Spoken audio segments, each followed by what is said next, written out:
વિવાહ છે ને મિત્રો, એ વિવાહ કોઈ વિશેષ સુખ ભોગવવા માટે નથી.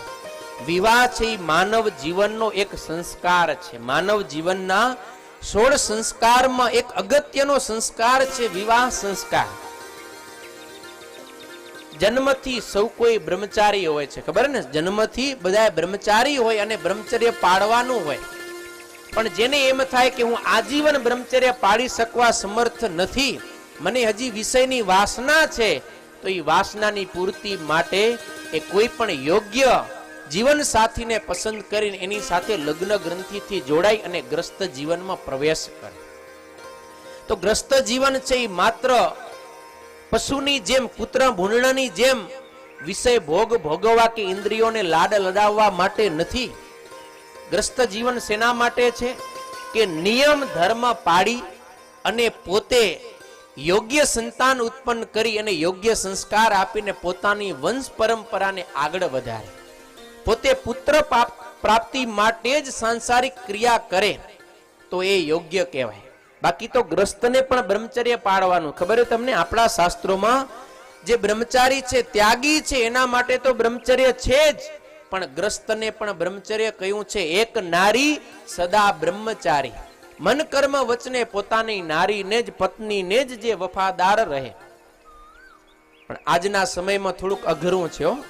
મીડિયાનો યુગ છે, social media, internet, WhatsApp, Facebook, Instagram, આના દ્વારા અનેક પ્રકારના અશ્લીલ ચિત્રો, ચલચિત્રો, ક્લિપ્સ, વિડીયો, ફોટોઝ કેટલું આવતું હોય અને ન જોવાના દ્રશ્ય જોવાતા હોય, એને કારણે મનમાં વિકૃતિ થાય. અરે રસ્તે હાલી જતી બેન દીકરીઓની પણ આજે યુવાન દીકરાઓ મસ્કરી કરવાનું છોડતા નથી. બહુ એક આ ગેરરીતિ કહેવાય.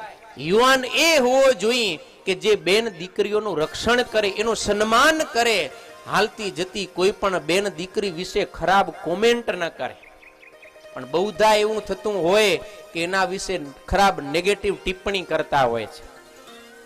પણ મિત્રો, તમે જ્યારે રામકથાના મંડપમાં બેઠા છો, આપણે હિન્દુ છીએ, ત્યારે આટલી પ્રતિજ્ઞા ચોક્કસ કરજો કે અજાણતા ખોટી રીતે કોઈના કહેવાથી પણ ક્યારેય આપણી બેન દીકરીઓ પ્રત્યે ખરાબ ભાવ નહીં કરી.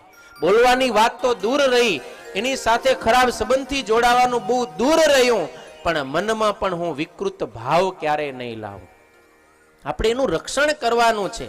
આપણે ખુદ આપણી બેન દીકરીઓને નહીં બચાવી શકીએ તો પછી વિધર્મીઓ તો મોકો ગોતે જ છે રે ને. એટલે બહુ સાવધાન રહેવું. મીડિયાના માધ્યમથી પણ આપણે ક્યારે ધર્મ ભ્રષ્ટ ન થાય એ ધ્યાન રાખવું. નહીતર મીડિયાના માધ્યમથી ગમે એની સાથે ગમે એવી ચેટિંગ કરતો આખી રાત પસાર થઈ જાય, ન લેવા ન દેવા કાંઈ જ નહીં. બસ માટે મન કર્મ વચને જેની સાથે તમે લગ્ન ગ્રંથિથી જોડાયા છો એને વફાદાર રહો. ગ્રસ્ત જીવન છે એ કલ્યાણનો ઉપાય છે. સમજો, ગ્રસ્ત જીવન છે એને શાસ્ત્રની અંદર પ્રથમ તો અંધારિયો કૂવો બતાવ્યો છે. ગૃહમ કારાગૃહમ આહુ. ગ્રસ્તાશ્રમ છે ને એ કારાગ્રહ છે. કારાગ્રહ એટલે ખબર તમને શું કહેવાય? કારાગ્રહ એટલે જેલ. જેલ.